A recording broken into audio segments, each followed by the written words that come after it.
ilolombi ni imut ingera kuba ide ni iwong mapan mabe mayi milanga mi mapan mabaki ikire jibe bebe bebe ndede nkanja ba soso ba kuwa babe de kuwa de pepe ma ye tole yira binuga bekeni bebe kiginje njok ndamu kuba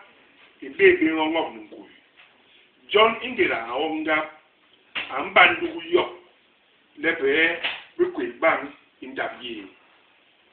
wom tijiri mpamba bebe ko na wongi dila kale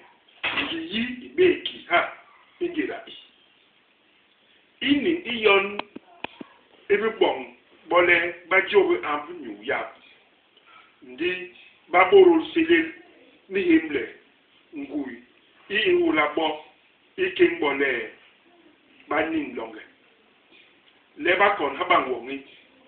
ingui isi blale nge nje ngambi ikebisu tohala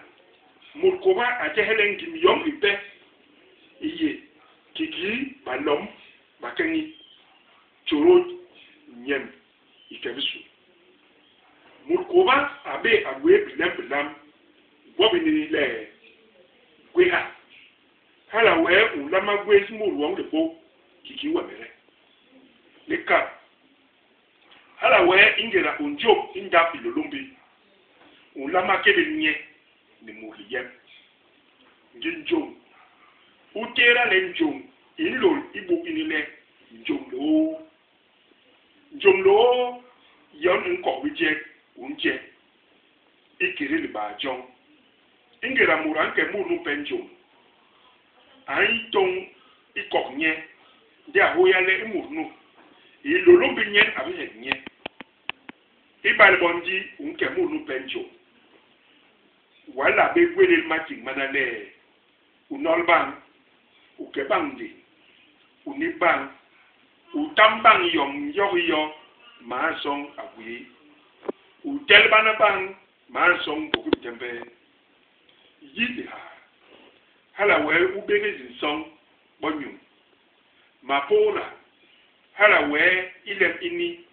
iye sententen ingera imurunyi aye ikirindu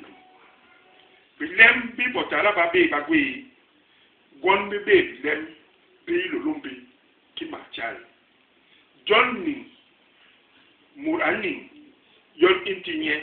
mahawon bi